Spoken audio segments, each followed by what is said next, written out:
सूत जी ने बहुत अच्छी बात कही है।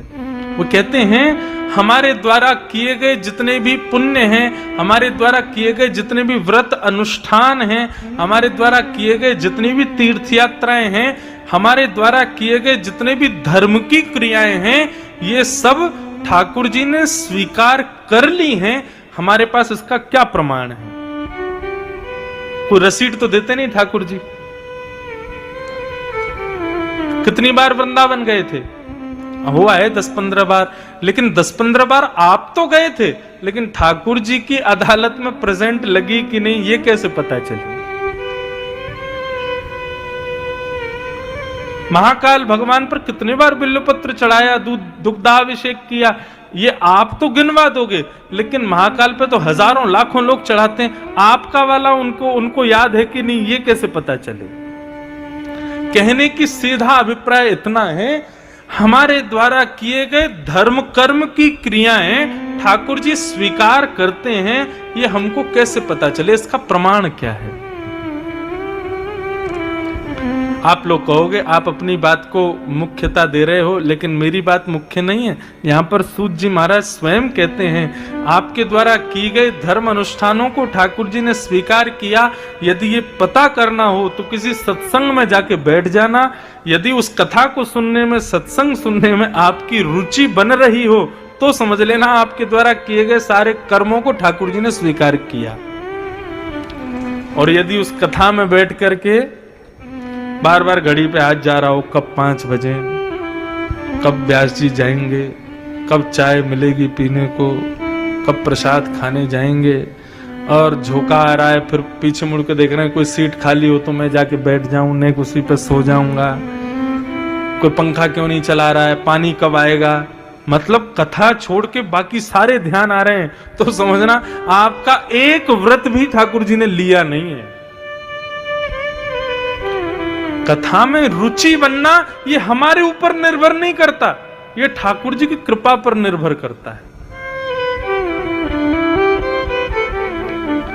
हनुमान चालीसा कितने लोगों को याद है? हाथ ऊपर करना, सबको याद है। लेकिन हनुमान चालीसा का अर्थ कितने लोग कर सकते हैं? कोई भी नहीं। यही तो बात है।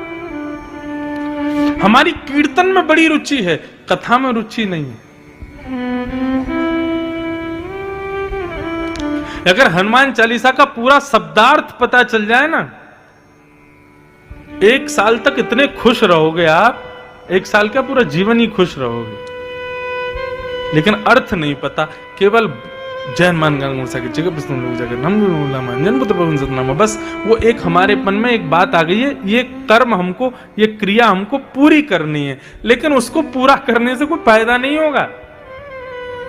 हनुमान जी कृपा कब करें? जब उसमें कहे गए तुलसीदास जी के भाव को तुम जानो, समझो, कह क्या रहे हैं,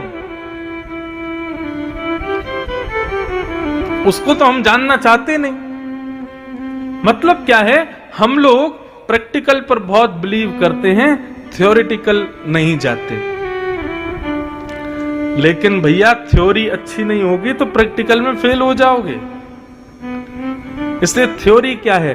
कथा, सत्संग, संतों का संग, सुंदर सुंदर भावों पर प्रवचन, ये सब थ्योरेटिकल है। यदि इसमें आपकी रुचि नहीं है ना, तो फिर ये प्रैक्टिकल वाला कितना भी बेलपत्र चढ़ाओ, दूध चढ़ाओ, परिक्रमा लगाओ, व्रत करो, इनसे कोई फायदा नहीं होने वाला है। कितना प्रैक्टिकल का 10 नंबर मिलता है बस, थ्योरी लिखने के 40 नंबर मिलते हैं स्कूल में। और कोई सोचे मैं प्रैक्टिकल के बेसिस पे ही पास हो जाऊं, नहीं हो पाएगा। कथा में रुचि बनना, कथा में मन लगना, सत्संग में मन लगना, किसी संत को सुनने में आनंद आना, किसी वक्ता की सुनने में रुचि होना, इस बात का प्रतीक है कि ठाकुर जी हमारे द्वारा की गई सब क्रियाओं को स्वीकार करते हैं। कल श्री हरिराम व्यास जी का प्रसंग मैंने कथा में सुनाया था। वे हरिराम व्यास जी ओरछा के राजगुरु थे, और ऐसा हरिराम व्यास जी के चरित्र में आता है कि श्री हरिराम व्यास जी ऐसे एकमात्र ब्राह्मण विद्वान थे जिनके कम से कम 55 राजा शिष्य थे। साधारण नहीं थे हरिराम व्यास जी। 55 राजकुल उनके चरणों में रहते थे। ऐसे श्री हरिराम व्यास जी ने जब वृंदावन की महिमा को सुना ना, पहली बार वृंदावन गए, तो वृंदावन भी जब आ रहे थे तो 3 बैलगाड़ियों में अपने ग्रंथों को भर करके लाए। बहुत विद्वान थे, ग्रंथ पुस्तकों को भर करके लेके आए। परंतु जब वृंदावन की रसबीथियों में गए और वृंदावन के रस चंचरीकों के पास में गए तो उन्होंने क्या बताया? ठाकुर जी की सेवा से अधिक ठाकुर जी के भक्तों की सेवा को श्रेष्ठता दी। श्री हरिराम व्यास जी बहुत दिन तक यही सोचते रहे कि यहां पर ठाकुर जी से ज्यादा विशेषता ठाकुर जी के भक्तों को दी जाती है। दासानुदासो भवतास्मि भूय। ऐसा क्यों? तब श्री हित हरिवंश महाप्रभु ने श्री हरिराम व्यास जी का ये भेद हृदय का दूर किया। जब हित हरिवंश महाप्रभु से जाकर के श्री हरिराम व्यास जी ने पूछा कि हरि से ज्यादा हरि भक्तों की सेवा श्रेष्ठ क्यों है? बहुत ध्यान से सुनिएगा, यह आप सब लोगों के लिए भी है। ठाकुर जी की भक्ति तो सब कर लेते हैं, ठाकुर जी की सेवा सब कर लेते हैं, लेकिन हरि भक्तों की सेवा कोई नहीं कर पाता। हरि दासों की सेवा हमसे नहीं हो पाती। भगवान को मंदिर में जाके प्रणाम कैसे करना है सबको पता है, लेकिन हरिदासों को, संतों को, भक्तों को, वैष्णवों को प्रणाम कैसे करना चाहिए हमको नहीं पता। हित हरिवंश महाप्रभु के पास जाकर के जब हरिराम व्यास जी ने पूछा कि हरि से ज्यादा हरि भक्तों की सेवा श्रेष्ठ क्यों है, हित हरिवंश महाप्रभु ने एक शब्द में उत्तर दिया और उसी उत्तर से ही हरिराम व्यास जी सदा सर्वदा के लिए वृंदावन के हो गए। और उन्होंने क्या उत्तर दिया कि हरि की सेवा में हमारे हृदय का अभिमान दूर नहीं होता। हमारे अंदर जितने भी विकार हैं वो विकार बने रहते हैं, क्योंकि हरि की सेवा हम अपनी स्वेच्छा से करते हैं। ऐसा खिलाना, ऐसा पिलाना, ऐसे रखना, ऐसे सुलाना, ऐसा सब कुछ करना, उससे हमारे हृदय के विकार दूर नहीं हो पाते। लेकिन हरि भक्तों की सेवा से, संतों की सेवा से, कभी अपने घर पे किसी संत को बुला के देखना। ठाकुर जी को जितनी सरलता से आपने अपने मंदिर में बैठा रखा है ना, उतना ही कठिन है एक संत को घर पर उसकी पदरामनी करना, उसकी सेवा करना। हर चीज में संकोच होता है, कहां बैठाएं, कैसे बैठाएं, क्या दें, क्या ना दें, क्या पाएंगे, क्या नहीं पाएंगे, इनसे क्या पूछना चाहिए, क्या नहीं पूछना चाहिए, इतने घबरा जाते हैं लोग। तो इससे ये बात सिद्ध होती है कि हरि की सेवा से हमारे हृदय के विकार फिर भी बने रहते हैं, लेकिन हरिदासों की सेवा से विकार नष्ट होते हैं। इसलिए हरिदासों की सेवा श्रेष्ठ है।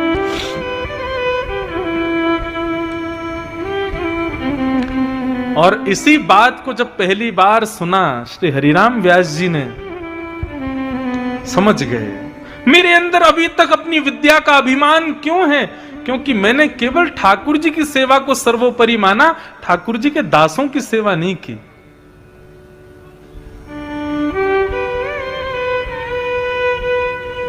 और उसी समय श्री हरिराम व्यास जी गए और अपनी तीनों बैलगाड़ियों में भर के जो वो ग्रंथ लेके गए थे सब यमुना जी में प्रवाहित कर दिया। किसी ने पूछा ये क्या कर रहे हो? बोले कि अब मेरे हृदय को ज्ञान प्राप्त हो गया। आज तक इन पुस्तकों में खोज रहा था, लेकिन आज एक संत के, एक हरि भक्त के चरणों में जाकर के मुझे वो ज्ञान प्राप्त हुआ।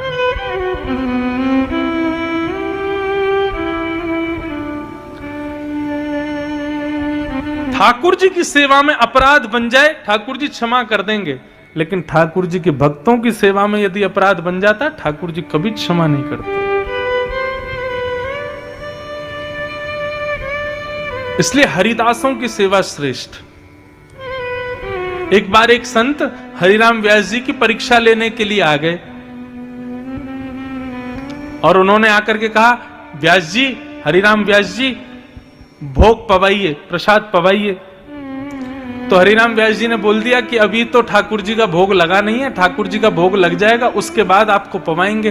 तो संत नाराज हो गए, बोले इतनी प्रतीक्षा करवाओगे हमसे, इतनी देर बैठाओगे हमको? तो हरिराम व्यास जी ने क्या किया, ठाकुर जी की सेवा में जो प्रसादी जा रही थी वो ठाकुर जी के पास ना भेज करके पहले संत के सामने ही रख दी। बोले आप पा लीजिए पहले, ठाकुर जी तो बाद में पालेंगे, दूसरा भोग सिद्ध करवा दूंगा, आपसे ज्यादा विलंब नहीं हो पाएगा, इसलिए आप पहले पालो। ऐसी उनकी भक्तों के प्रति सेवा। तो बंधु ये सब प्रतीक हैं कि ठाकुर जी ने आपको स्वीकार किया। हमारे अष्ट छाप के सखा गाते हैं, गिरधर जब अपनों करी जाने, ठाकुर जी ने अपनाया ये कब जानो? बोले ताको मन भक्तन की सेवा। ताको मन भगवान की सेवा नहीं, ताको मन भक्तन की सेवा। जिसकी भक्तों में ज्यादा रुचि होती हो, भक्तों की कथा में ज्यादा रुचि होती हो, समझना उसको ठाकुर जी ने स्वीकार कर लिया।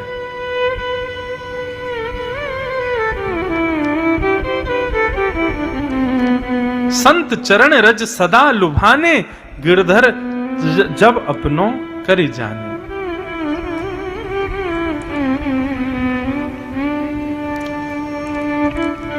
तो ठाकुर जी के द्वारा स्वीकार की गई समस्त हमारे द्वारा की गई क्रियाएं कब स्वीकार होती हैं? जब कथा में रुचि बनती है, कथा सुनाने वालों में रुचि हो जाती है, कथा सुनने वाले अन्य भक्तों में भी रुचि हो जाती है। भक्तों में रुचि नहीं है, भगवान में ही रुचि है। अब दर्शन करने लोग जाते हैं, महाकाल भगवान का दर्शन करने या वृंदावन बिहारी का दर्शन करने, और दर्शन करने जाएंगे, मुख्यता तो भगवान है, लेकिन इतने सारे भक्त चारों तरफ खड़े, उनमें कौन ही मार रहे हैं, उसको पीछे फेंक रहे हैं, बोले तू पहले हट। यदि कोई लाइन तोड़ करके आगे आ जाए तो उसको गाली देने लगते हैं, तो हमसे पहले जाएगा ठाकुर जी का दर्शन करने। भक्तों की बिल्कुल भी विचार नहीं करते, चलो तुमको पहले करना, तुम पहले कर लो, ऐसा भाव नहीं, हमको पहले होना चाहिए। ये भक्त का लक्षण नहीं है। भक्त का स्वभाव ठाकुर जी के भक्तों अब देखो एक कथा सुनाते हैं, श्री नामदेव जी महाराज, तुकाराम जी महाराज पंडरीनाथ भगवान के अनन्य उपासी, पंडरीनाथ भगवान का दर्शन करने जा रहे थे। तो दर्शन करने के लिए जब जा रहे थे तो देखा बड़ी भीड़ लगी है मंदिर में, तो बाहर उन्होंने अपनी चरण पादुका उतार दी, पदत्राण उतार दिए। अब चरण पादुका उतार करके जैसे ही लाइन में लगे दर्शन की में, तो बार बार उनकी दृष्टि जावे, मेरी चप्पल कोई ले तो नहीं जाएगा, मेरी पादुका कोई उठा तो नहीं ले जाएगा, अरे मेरी चप्पल ठीक है कि नहीं है। उनके मन में भाव आया, बोले अरे तुकाराम तू दर्शन करने जा रहा है विट्ठल भगवान का, और मन में आ रही है चप्पल। तुकाराम जी लाइन तोड़ करके बाहर आ गए और आकर के अपना पटका खोला, पटका में चप्पल रखी और गांठ बांध के अपनी कमर से बांध ली। बोले पहन के नहीं जा सकते, कमर से बांध के तो जा सकता हूं। तुकाराम जी का भाव क्या था कि जब मेरा विट्ठल मेरे सामने हो, जब मेरे नाथ मेरे सामने हो, उस समय यदि चप्पल का ध्यान मुझे आ गया ना, तो मेरे दर्शन में व्यवधान आ जाएगा। तो कहीं ये चप्पल व्यवधान का कारण ना बन जाए, तो अपनी कमर पे बांध ली। और तुकाराम जी चले गए मंदिर में भीतर। अब मंदिर में खड़े थे, सब लोग कीर्तन कर रहे थे, जय जय राम कृष्ण हरि। तभी एक की नजर पड़ गई कि तुकाराम जी ने कमर पे चप्पल बांध रखी। उसने एक को बताई, एक ने दो को बताई, देखते देखते पूरे मंदिर में हल्ला होने लगा, अरे चप्पल कौन लाया, चप्पल कौन लाया। इतने में तुकाराम जी बोले भैया चप्पल पहन के नहीं आया हूं, बांध के लाया हूं। बोले अरे मूर्ख धूर्त, तू चप्पल भीतर लेके आ गया। तुकाराम जी बोले मेरी बात तो सुनो, मैं क्यों लेके आया हूं, मेरी बात तो सुन लो। किसी ने नहीं सुनी, सब चढ़ गए और महाराज हाथापाई करने लगे, और करते करते तुकाराम जी को मंदिर से बाहर कर दिया। बोले तू दर्शन का अधिकारी नहीं है, चप्पल लेके भीतर आया। तुकाराम जी मंदिर के दूसरे कोने में जाकर के बैठ गए और बैठ करके बोले हे विट्ठल, मेरा मन का भाव आपके मंदिर की मर्यादा तोड़ना नहीं था। मुझे ऐसा भी नहीं कि चप्पल के प्रति मेरी बहुत आसक्ति है, मेरा मन ही दूषित है कि मैं मंदिर में जा रहा था तो बार बार चप्पल की स्मृति हो रही थी, तो मैंने तो केवल इसलिए यह किया था कि आपका दर्शन करने जब मैं सामने आपके खड़ा हूं उस समय मेरी चप्पल का स्मृति मेरे अंदर ना आ जाए, इसलिए मैंने कमर से बांध ली थी। हे नाथ, यदि मुझसे अपराध हुआ हो तो क्षमा कर देना। हमेशा के लिए प्रतिबंध कर दिया कि आज के बाद तुम कभी विट्ठल भगवान के दर्शन नहीं कर पाओगे। तुकाराम जी रोने लगे और विट्ठल विट्ठल विट्ठल कहकर के जैसे ही रुदन किया, स्थिति ये हुई, सामने दर्शनार्थी खड़े थे, लाखों की तादाद में भीड़ खड़ी थी, लेकिन पंडरीनाथ भगवान ने अपना मुख उस तरफ मोड़ लिया जहां तुकाराम जी बैठे थे। अपना मुख ही मोड़ लिया, मंदिर का द्वार ही मोड़ दिया।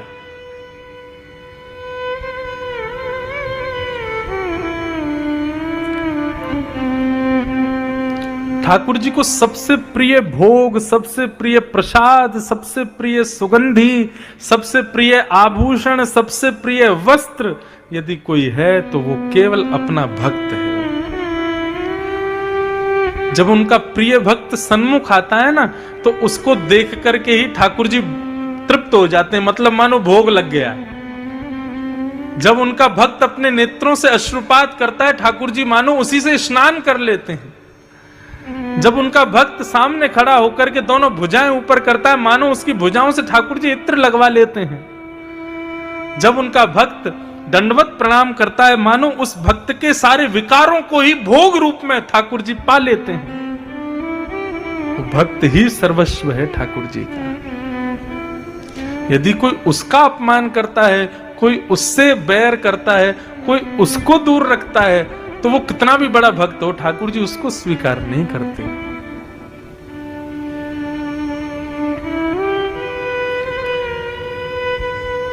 अब ये पद गाने से मैं रुक नहीं पा रहा हूं, गा ही देता हूं। ठाकुर जी किसको अपनाते हैं? गिरधर जब अपनों कर जाने, गिरधर जब अपनों कर जाने। पद का भाव क्या है? ठाकुर जी अपनाते कब हैं? ठाकुर जी हमें स्वीकार कब करते हैं? जब हमारी भक्तों में रति होती है। और भक्तों में रति कहां से होती? कथा से होती है। यदि भक्तों में रति नहीं है तो ठाकुर जी आपको कभी स्वीकार नहीं करेंगे, कभी अपनाएंगे नहीं। भले ही आप उनके कितने भी प्रिय भक्त क्यों ना बन जाना, कितने भी बड़े साधक क्यों ना बन जाना, लेकिन ठाकुर जी आपको कब स्वीकार करेंगे? जब आपकी रति भक्तों के प्रति हो। भक्तन में मति भक्तन में गति, हरिजन संगे हरि उर आने। जिसकी भक्तों की सेवा में बड़ी निष्ठा हो, ठाकुर जी का वो अति प्रिय है। वृंदावन में एक महात्मा आए, अपने गुरुजी को प्रणाम किया, तो गुरुजी ने उनसे कहा कि एक तुम एक काम करो, यमुना जी में स्नान करना, ब्रजरज को अपने तन पर लपेट लेना और फिर गुरु मंत्र का जाप करके नेत्र बंद करना, तुमको श्यामा श्याम के दर्शन होंगे। उसने कहा ठीक है। यमुना जी में स्नान किया, ब्रजरज को अपने तन पर लगा लिया, गुरु मंत्र की उपासना करते हुए नेत्र बंद करके जैसे ही बैठा, तभी उसने क्या देखा? अपने अंतस्थ में एक सुंदर एक कुंज है, हरी भरी कुंज, और उस कुंज में श्यामा श्याम लीला कर रहे हैं, किलोल कर रहे हैं। उनकी लीला का दर्शन होने लगा। दर्शन करते करते अति आनंदित, तभी वो अनुभव करता है कि श्यामा श्याम जो उसके अंतस्थ में दिखाई दे रहे हैं, वो एक लीला करते हैं, जिस लीला से उस भक्त को थोड़ी हंसी आने लगती है, थोड़ा आनंद आने लगता है। बहुत सावधानी से सुनिएगा। अब जिस समय उसको हंसी आती है, उसी समय सामने से एक ब्रजवासी वो जा रहा होता है, और वो विकलांग होता है, एक पैर नहीं होता उसका। अब वो व्यक्ति हंस तो रहा था ठाकुर जी की लीला देख करके, लेकिन उस विकलांग ब्रजवासी को लगा ये मेरे ऊपर हंस रहा है, ये मेरी चाल पर हंस रहा है। और स्थिति क्या हुई? जैसे उसके हृदय में आया कि ये मेरी चाल पर हंस रहा है, ऐसी भावना आते ही उसके हृदय से ठाकुर जी अंतर ध्यान हो गए। उसके हृदय से ठाकुर जी चले गए। अब वो बार बार आंख बंद करके देखे, बोले इतनी सुंदर लीला हो रही थी, इतना आनंद आ रहा था, श्यामा श्याम आपस में दोनों लीला कर रहे थे, बड़ी प्रसन्नता हो रही थी, अचानक से अंतर्ध्यान क्यों हो गए? नहीं समझ पाया। उसने फिर से जमुना स्नान किया, फिर ब्रजरज को तन से लगाया, गुरु मंत्र की माला जप करके फिर नेत्र बंद किए। कुंज तो दिख रहा है, आवाज तो ठाकुर जी की आ रही है, किशोरी जी हंस रही हैं, श्याम सुंदर लीला कर रहे हैं, ये सब अनुभव तो हो रहा है, लेकिन ठाकुर जी दिख नहीं रहे। अति व्याकुल 3-4 दिन तक जब उसको दर्शन नहीं हुए, दौड़ करके अपने गुरुदेव के पास गया। बोले गुरुजी, एक दिन ऐसे ऐसे लीला हो रही थी, ठाकुर जी ने ऐसी लीला की कि मुझे जोर से हंसी आने लगी, मैं हंसने लगा। अचानक पता नहीं क्यों फिर श्यामा श्याम अंतर ध्यान हो गए। उनकी आवाज आ रही है, चलने की नूपुरों की ध्वनि आ रही है, कुंज दिख रही है, लेकिन ठाकुर जी नहीं दिख रहे। गुरुदेव मुस्कुराए और बोले, तुमसे कोई भक्त अपराध तो नहीं हुआ? बोला नहीं भगवान, मैं क्यों अपराध करूंगा, मैं तो अपने सामान्य भाव से केवल स्नान करके ब्रजरज लगा करके केवल ठाकुर जी का स्मरण कर रहा था, इसमें भक्त अपराध क्या? बोले जब तुम हंस रहे थे, हंस करके तुमने जब नेत्र खोले तो आसपास कोई था क्या? उसने बताया, बोले कि हाँ एक व्यक्ति था, लेकिन थोड़ा दूरी पर था, एक विकलांग था, वो जा रहा था, शायद ब्रजवासी था। गुरुदेव समझ गए। बोले बेटा, तुम हंस रहे थे ठाकुर जी की लीला देख करके, लेकिन उसको लगा तुम उसकी दुर्बलता पे हंस रहे हो, और इसी भक्त अपराध की वजह से ठाकुर जी तुम्हारे हृदय को छोड़ के चले गए। अब आप विचार करो, जानबूझ के भक्त अपराध करने का तो जाने क्या ही फल देंगे ठाकुर जी, बिना जानबूझ के किया तो ठाकुर जी ने हृदय छोड़ दिया उसका। चरणों में गिर गए, बोले भगवान अब मैं क्या करूं, कब आएंगे ठाकुर जी मेरे हृदय में पुनः? महात्मा ने बताया, बेटा बहुत लंबा अब कार्य तुझको करना पड़ेगा। बोले क्या? बोले 1 महीना पर्यंत वृंदावन की परिक्रमा में बैठ करके जितने लोग वहां से गुजरे सबसे प्रणाम करके सबसे क्षमा मांगना, चाहे कोई भी हो। वृंदावन की परिक्रमा दे रहा हो कोई भी व्यक्ति, भक्त यहां से निकले तुम्हारे सामने से, उसको प्रणाम करना, कान पकड़ के क्षमा मांगना कि मुझे क्षमा कर दो। जब इस प्रकार 1 महीना पर्यंत तुम समस्त ब्रजवासियों से क्षमा मांगोगे, तब ठाकुर जी तुम्हारे हृदय में आएंगे। आप ठाकुर जी का भोग लगा रहे हो, नमक मिर्च दाल में ज्यादा पड़ गई, ठाकुर जी उसको सहन कर लेंगे। आप ठाकुर जी का श्रृंगार करते समय यदि ठाकुर जी तुम्हारे हाथ से गिर जाए, नीचे बेचारे इनके सिर में लग जाए, ठाकुर जी उसको भी स्वीकार कर लेंगे। भरी ठंडी में ठंडे पानी में से नहला दोगे, ठाकुर जी स्वीकार कर लेंगे। लेकिन यदि किसी भागवत का, भागवत यानी भगवान का, किसी भक्त का अपराध यदि कर दिया, ठाकुर जी क्षमा नहीं करेंगे, और उसकी क्षमा की विधि बहुत लंबी है। इसलिए बंधुओं, ठाकुर जी ने तुमको स्वीकार किया है, ये कब जानो? कथा में और भगवान के भक्तों में जब रति हो जाए तो समझना ठाकुर जी ने स्वीकार किया है।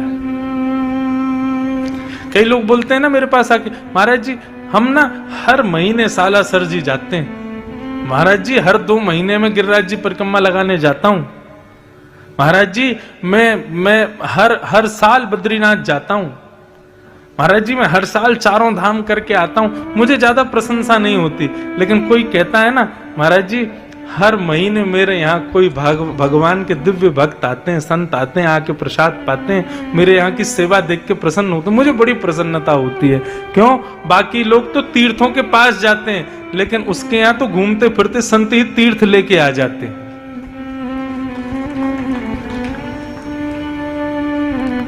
भक्तों की सेवा और कथा श्रवण, ये 2 रुचि यदि आपके अंदर हैं, तो समझना ठाकुर जी ने आपको स्वीकार किया है।